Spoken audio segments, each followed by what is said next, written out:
கரங்களை தட்டி நாம் அவர்களை வரவேற்போமா. கர்த்தருடைய பரிசுத்த நாமத்துக்கு ஸ்தோத்திரம். போன வருஷம் வந்து முதலாவது வார்த்தையை பேசி ஆரம்பித்தேன். இந்த வருஷம் கடைசி வசனத்தை பேசி முடிக்க போகிறேன். ஒரு 10 நிமிஷம் எல்லாரும் என் கூட சேர்ந்து இந்த வசனத்தை தியானிக்கும்படியாக உங்களை வேண்டி கேட்டுக்கொள்கிறேன். இந்த வாய்ப்பை கொடுத்த கர்த்தருக்கு கோடான கோடி ஸ்தோத்திரம் சொல்லிட்டு பாஸ்டர் குடும்பத்துக்கும் நன்றி செலுத்திட்டு நான் அந்த வசனத்தை ஆரம்பிக்கிறேன். நம்ம இன்னைக்கு தியானிக்கிற இந்த வசனம் லூக்கா எழுதின சுவிசேஷம் 23வது அதிகாரம் 46வது ஏசப்பா சிலுவையில் பேசின 7வது வசனம். ஏசு, பிதாவே, உம்முடைய கைகளில் என் ஆவியை ஒப்புவிக்கிறேன் என்று மகா சத்தமாய் கூப்பிட்டு சொன்னார். இப்படி சொல்லி ஜீவனை விட்டார். இது ஏசப்பா வேத வாக்கியங்கள் நிறைவேறும்படியாக சொன்னார். இந்த வசனத்தை ஏசப்பாக்கு முன்னாடி சங்கீதத்துல தாவீது வந்து சொல்றாரு. அது எங்க இருக்கு அப்படின்னா சங்கீதம் 31:5 இருக்கு. இது ஏசப்பாக்கு முன்னாடி தீர்க்க தரிசனமா தாவீது வந்து சொல்றாரு. ஏசப்பாக்கு அப்புறம் ஸ்தேவான் இதே வார்த்தையை வந்து சொல்றாரு. ஸ்தேவானை வந்து கல்லறிஞ்சு கொல்லப்படுறப்ப ஸ்தேவான் வந்து ஏசப்பா கிட்ட என் ஆவியை உங்க கையில ஒப்பு கொடுக்குறேன் அப்படின்னு சொல்றாரு. சரி, இப்போ நீங்க எங்கேயோ ஊருக்கு போறீங்க. ஒரு மாசம் வந்து வீட்டை வந்து யார்கிட்டயாவது பாதுகாப்பா கொடுக்கணும். இல்லை ஒரு 2 மணி நேரம் வெளியே போறீங்க, வேற வழியே இல்லை, பிள்ளைங்களை வந்து யார்கிட்டயாவது ஒப்பு கொடுத்துட்டு போகணும். யார்கிட்ட கொடுத்துட்டு போவீங்க? ரொம்ப நம்பிக்கையானவங்க கிட்ட தான் நம்ம வந்து கொடுத்துட்டு போவோம். அதே மாதிரிதான் ஏசப்பா தனக்கு கொடுக்கப்பட்ட ஊழியத்தை சிறப்பா முடிச்சுட்டு அவர் தன்னுடைய ஆவிய பிதாவின் இடத்துல ஒப்பு கொடுக்கிறார். ஸ்தேவானும் ஏசப்பா கிட்ட தன்னுடைய ஆவியை வந்து ஒப்பு கொடுக்கிறாரு. அதே மாதிரி நம்ம மரிக்கிற தருவாயில நம்ம என்ன நிலைமையில இருப்போம்னு எனக்கு கண்டிப்பா நம்மளால சொல்ல முடியாது. ஆனாலும் நம்ம வந்து நம்ம ஆவியை நித்தியமா பாதுகாக்கிற தேவனிடத்துல நம்ம ஒப்பு கொடுக்கறதுக்கு நம்ம ஆயத்தப்படணும். இது ஒரு விஷயம். இது சாகிறப்ப. வாழ்றப்ப நம்ம என்னெல்லாம் ஒப்பு கொடுக்கணும் அப்படின்றத நம்ம இன்னைக்கு வந்து ஆராய்ஞ்சு பார்க்கலாம். முதலாவது பிரச்சனைகள்னு பார்த்தா சின்ன தலைவலியா இருக்கலாம், இல்லை பெரிய கடன் பிரச்சனையா இருக்கலாம், இல்லை வியாதியா இருக்கலாம், இல்லை யாராவது உங்ககிட்ட சண்டை போட்டுட்டு இருக்கலாம். இப்படி எதுவாக இருந்தாலும் சரி, எதெல்லாம் உங்க சமாதானத்துக்கு எடுக்குதோ அது எல்லாமே வந்து நமக்கு பிரச்சனைகள் தான். ஸோ அந்த பிரச்சனைகளை வந்து நம்ம வந்து எப்படி நம்ம அணுகிறோம்? எடுத்தோடனே ஆண்டவர்கிட்ட கொடுக்குறோமா அப்படின்றப்ப ஆண்டவர்கிட்ட கொடுக்குறோமா அப்படின்றத ஒரு நிமிஷம் யோசிச்சு பாருங்க. நான் ஜென்ரலாக என்ன பண்ணுவேன் அப்படின்னா, என்னால் ஒன்றுமே பண்ண முடியல அப்படின்றப்ப தான் முதல்ல முட்டி மோதி பார்ப்போம் அப்படின்னு சொல்லி எல்லாம் பண்ணிட்டு கடைசியாக என்னால் ஒன்றுமே பண்ண முடியல அப்படின்றப்ப தான் ஏசப்பா ஏதாவது பண்ணுங்க ப்ளீஸ், என்னால் முடியல அப்படின்னு போய் நான் ஒப்பு கொடுப்பேன். ஆனால் அது வந்து தப்பு. ஆக்சுவலாக எனக்கு வந்து எங்கள் அம்மா வந்து ஒவ்வொரு தடவையும் பிரச்சனை இருக்கும்போது என்னோட சமாதானம் கெடும். என் குடும்பத்தில் இருக்க எல்லா சமாதானத்தையும் கெடுத்துருவேன் எனக்கு பிரச்சனை வந்துருச்சுன்னா. அப்போ எங்கள் அம்மா திரும்ப சொல்லிட்டே இருப்பாங்க, உனக்கு ஒரு பிரச்சனை ஆரம்பிக்க போதுன்னு தெரியறப்பவே நீ கர்த்தர்கிட்ட ஒப்பு கொடுத்தேன்னா உனக்கு அந்த பிரச்சனை வந்து சால்வும் ஆகும். அட் த சேம் டைம் வந்து அந்த பிரச்சனைக்கு வந்து அந்த பிரச்சனைனப்ப நமக்கு தெய்வீக சமாதானம் ஒன்று வந்து கிடைக்கும். அப்போ அதை மாதிரி நீ செய் அப்படின்னு சொல்லி ஆரம்பிக்கும் போது வந்து என்னால் அதை செயல்படுத்த முடியல. ஏன்னா எப்பவுமே ஒரு பிரச்சனை வந்தால் நான் என்ன சொல்லுவேன்னா, என் சைடில் இருக்க நியாயத்தை நான் சொல்லணும் அப்படின்னு சொல்லிட்டு நான் யோசிச்சுட்டே இருப்பேன். ஆனால் திருப்ப ஆண்டவர்கிட்ட ஒப்பு கொடுத்துட்டே இருந்தேன். ஒவ்வொரு தடவையும் தோத்து போவேன் அந்த விஷயத்தில். ஆனால் ஆண்டவர்கிட்ட திருப்ப சொல்வேன், ஏசப்பா இந்த வாட்டி விட்டுட்டேன், அடுத்த வாட்டி பிரச்சனை ஆரம்பிக்கும் போதே உங்கள் கையில் நான் ஒப்பு கொடுக்குறேன், எனக்கு ஹெல்ப் பண்ணுங்க அப்படின்னு சொல்லி இந்த பிரச்சனையை ஆரம்பிக்கும் போதே ஒப்பு கொடுக்குறப்ப அந்த பிரச்சனையோட முடிவு வந்து ரொம்ப நல்லா இருக்கும். அதே மாதிரி வந்து உங்களுக்கு அந்த பிரச்சனையின் மத்தியில் ஒரு தெய்வீக சமாதானம் இருக்கும். அந்த சமாதானத்தை உங்களுக்கு யாராலையும் கொடுக்க முடியாது. ஸோ முதலாவது நம்மளுடைய பிரச்சனைகளை ஆண்டவர்கிட்ட ஒப்பு கொடுக்கணும். 2வது நம்மளோட தீர்மானங்கள்னா அது ஒருவேளை நம்ம வாழ்க்கையோட படிப்பாக இருக்கலாம், இல்லை வேலையாக இருக்கலாம், இல்லை வேற ஏதாவது ஒரு காரியமாக இருக்கலாம். நம்ம ஒரு முடிவு எடுக்கிறதுக்கு முன்னாடி கர்த்தருடைய சித்தத்துக்கு நம்ம ஒப்பு கொடுத்தோம் அப்படின்னா அந்த காரியம் வந்து நமக்கு ரொம்ப அனுகூலமாக இருக்கும். நான் ஃபஸ்ட்டு காலேஜ் முடிச்சுட்டு எனக்கு இன்ஃபோசிஸில் வந்து வேலை கிடச்சிது. மைசூரில் தான் எனக்கு வந்து ட்ரைனிங் இருந்துச்சு. 8 மாதம் ரொம்ப கஷ்டமாக இருக்கும். என் பேட்சில் தமிழ், ஹிந்தி, மலையாளம் ஸ்டூடெண்ட்ஸ் எல்லாருமே இருந்தாங்க. அப்போ முடிச்சுட்டு போஸ்டிங் போடும்போது அந்த பேட்சில் இருக்க எல்லா தமிழ் ஸ்டூடெண்ட்ஸ்க்கும் வந்து இன்ஃபோசிஸ் சென்னையில் வந்து போஸ்டிங் போடுறாங்க. பேச்சுலர் ஒரே தமிழ் ஸ்டூடெண்ட் எனக்கு மட்டும் பெங்களூர் போடுறாங்க. எனக்கு அப்போ அந்தளவுக்கு ஞானம்லாம் இல்லை. அதனால நான் அடிச்சு பிடிச்சி ஒரு பையன்கிட்ட சண்டை போட்டு நான் சென்னைக்கு போஸ்டிங் வாங்கிட்டு வந்துட்டேன். சென்னையில் போஸ்டிங் ஆகி ஒரு 7 மாதம் தான். எனக்கு 7 மாதத்துல கல்யாணம் ஃபிக்ஸ் ஆயிடுச்சு. என் ஹஸ்பண்ட் இன்ஃபோசிஸ் பெங்களூரில் வந்து வேலை பார்க்குறாங்க. ஆக்சுவலாக ஆண்டவர் எனக்கு அழகாக வந்து இன்ஃபோசிஸ் பெங்களூர் கொடுத்துருந்துருக்காரு. ஆனால் எனக்கு அந்த ஞானம் இல்லை. கர்த்தர் சித்தத்துக்கு ஒப்பு கொடுத்து நம்ம செய்யணும் அப்படின்னு சொல்லிட்டு அப்புறம் ரொம்ப கஷ்டப்பட்டு போராடி இன்ஃபோசிஸ் சென்னையிலேருந்து திருப்பி இன்ஃபோசிஸ் பெங்களூருக்கு வந்து மாறினேன்.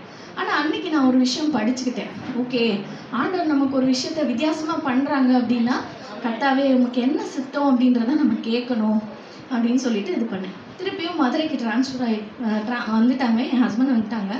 நானும் இங்கே எம்ஏ படித்து காலேஜ் ஜாபுக்காக ட்ரை பண்ணிகிட்டு இருந்தேன்.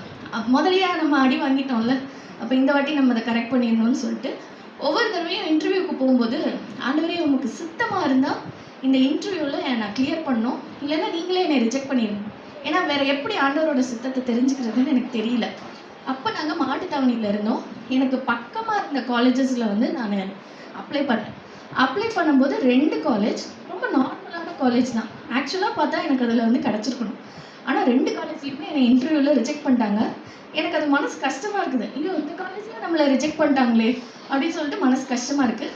ஆனாலும் நான் தானே ஆண்டவர்கிட்ட ஜெபம் பண்ணேன், ஆண்டவரே உங்களுக்கு சித்தமாக இருந்தால் எனக்கு இதை வந்து கொடுங்க அப்படின்னு சொல்லிட்டு. 3ஆவதாக மறுபடியும் ஒரு காலேஜில் இன்டர்வியூ அட்டன் பண்ணுறேன்.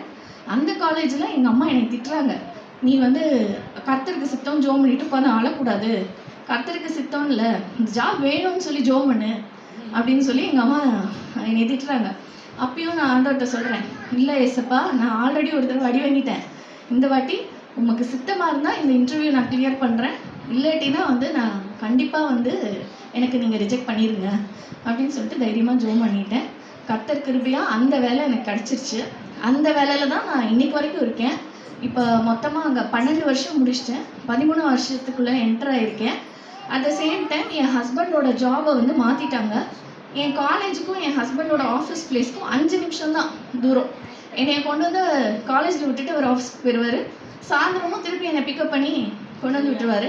எங்கள் வீட்டுக்கும் என் காலேஜுக்கும் 10 நிமிஷம் தான் டிஸ்டன்ஸு. இப்படி நம்ம கர்த்தருடைய சித்தத்துக்கு ஒரு விஷயத்த ஒப்பு கொடுக்குறப்ப நம்மளை இருக்க எல்லா விஷயங்களையும் ஆண்டவர் வந்து அனுகூலமாக மாற்றி தருவார்.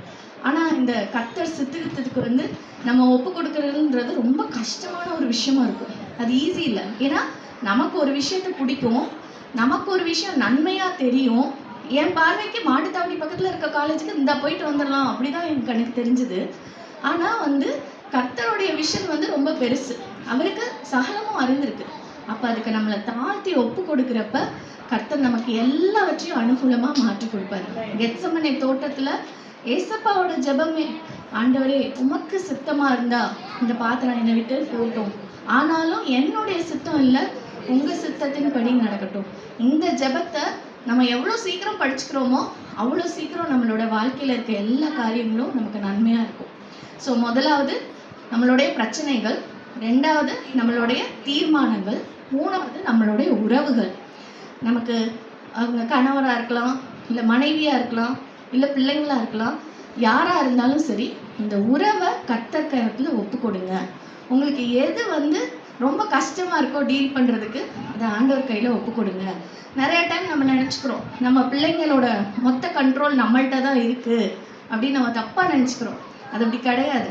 பாதி நேரம் அவங்க ஸ்கூலில் இருக்காங்க, இல்லை வேலையில் இருக்காங்க, அங்கே யார் அவங்களுக்கு என்ன உபதேசம் பண்ணுறாங்க எதுவுமே நமக்கு தெரியாது. நம்ம எப்போவுமே பிள்ளைங்களை கர்த்தர் கரத்தில் ஒப்பு கொடுத்தா கர்த்தர் அந்த பிள்ளைங்களோட காரியங்களை நன்மையாக பார்த்துக்கணும்.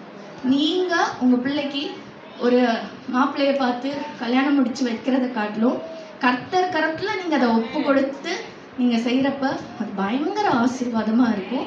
அந்த ஆசீர்வாதத்தை உங்களால் வந்து சொல்லவே முடியாது, அந்த அளவுக்கு ஒரு ஆசீர்வாதமாக இருக்கும். நான் சென்னையில் வந்து ஒர்க் பண்ணிகிட்டு இருக்கப்ப காலையில் 6 மணிக்கு கிளம்பணும். என் எலக்ட்ரிக் ட்ரெயினுக்கும் என் சென்னை நான் தங்கியிருந்த இடத்துக்கும் ஒரு 15 நிமிஷம் டைமு. திருப்பி நைட்டு வரும்போதும் 8:30 9:30 மணிக்கு மேலே தான் நான் வருவேன். 2மே இருட்டாக தான் இருக்கும். கிட்டத்தட்ட ஒரு 8 மாதம் அந்த லொக்கேஷனில் நான் இருந்திருப்பேன். அந்த டைமில் அங்கே நிறைய பிரச்சனைகள் இருந்தது. ஒரு நாள் கூட ஒரு சின்ன தீங்கு கூட என்னை அணுகுனதே கிடையாது. அப்போ வந்து நான் வந்து ஜெபம் பண்ணேன், அதனால எனக்கு அப்படி இருந்துச்சுன்னு இல்லை. எங்கள் அம்மா என்னைய வந்து ஒப்பு கொடுத்து ஜெபம் பண்ணதுனால தான் இன்னைக்கு வந்து நான் ஒரு எந்த தீங்கும் அணுகாமல் நான் வந்து ஒரு பாதுகாப்புக்குள்ளே இருந்திருக்கேன். அப்போ நம்மளுடைய பிள்ளைங்கள், நம்மளுடைய கணவன், நம்மளுடைய மனைவி, எல்லாருடைய அந்த எல்லா உறவுகள், ஒருவேளை வயசானவங்களா கூட இருக்கலாம், உங்களோட அப்பா அம்மா யாராக இருந்தாலும் சரி, எதெல்லாம் நீங்கள் வந்து அவங்கள பார்த்துக்க முடியும், நீங்கள் அவங்கள நல்லா வச்சுக்க முடியும், ட்ரை பண்ணுங்க. எல்லாம் நீங்கள் உங்கள் சைடில் செய்கிறதெல்லாம் செய்யுங்க. ஆனாலும் அவங்கள கர்த்தர் கரத்தில் ஒப்பு கொடுங்க. ஒப்பு கொடுக்கும்போது இந்த உறவுகள் உங்களுக்கு இனிமையான உறவுகளாக மாறும். கர்த்தர் அந்த உறவுகளையும் நல்ல இடத்துல வைத்து ஆசீர்வதிப்பாங்க. ஸோ முதலாவதாக நம்ம என்ன பார்த்தோம்னா, நம்மளோட பிரச்சனைகளை ஆண்டவர் கையில் ஒப்பு கொடுக்கணும். ரெண்டாவதா நம்மளுடைய தீர்மானங்களை ஆண்டவர் கையில் ஒப்பு கொடுக்கணும். மூணாவதா நம்மளுடைய உறவுகளை ஆண்டவர் கையில் ஒப்பு கொடுங்க. இதெல்லாம் நான் சொன்னதெல்லாம் கொஞ்சம் கம்மி தான். நீங்கள் சின்ன சின்ன விஷயங்களை கூட வந்து ஆண்டவர் கரத்தில் ஒப்பு கொடுக்கலாம். இப்போ சமைச்சிட்டு இருக்கோம் அப்படின்னா, நான் பாதி நாள் வந்து பிரியாணியில் எத்தனை டம்ளர் தண்ணி ஊற்றுனேன்னு மறந்துடுவேன். அப்போ வந்து ஆண்டவர்கிட்ட சொல்லுவேன், ஏசப்பா இதையும் உங்கள் கையில் ஒப்பு கொடுக்குறேன், தயவு செஞ்சு எப்படியாவது இந்த பிரியாணியை காப்பாற்றிருக்கேன் அப்படின்னு. நான் நார்மலாக செய்கிற பிரியாணியை காட்டிலும் அந்த பிரியாணி ரொம்ப நல்லா வரும். இப்போ கிளாஸுக்கு போகிறேன்னா கூட, சண்டே ஸ்கூலாக இருந்தாலும் சரி, என் காலேஜ் கிளாஸாக இருந்தாலும் சரி, என்னைக்காவது வந்து இந்த பாடத்தை இவங்களுக்கு எப்படி எடுக்க போகிறோம் அப்படின்னு சில சமயம் எனக்கு ரொம்ப குழப்பமாக இருக்கும். அப்போல்லாம் ஏசப்பாட்ட சொல்லுவேன், ஏசப்பா இன்னைக்கு நான் பாடம் எடுக்க மாட்டேன், நீங்கள் எடுங்க. அன்னைக்கெல்லாம் வந்து அந்த கிளாஸ் ரொம்ப ஸ்பெஷலாக இருக்கும், ரொம்ப நல்லா இருக்கும். அதனால சின்ன சின்ன விஷயமா இருந்தாலும் சரி, பெரிய பெரிய விஷயங்களா இருந்தாலும் சரி, எல்லா காரியத்தையும் கர்த்தர் கரத்தில் ஒப்பு கொடுத்து நம்ம பழகலாம். வாய்ப்பு கொடுத்ததுக்கு நன்றி. கர்த்தருக்கு சொல்றேன்.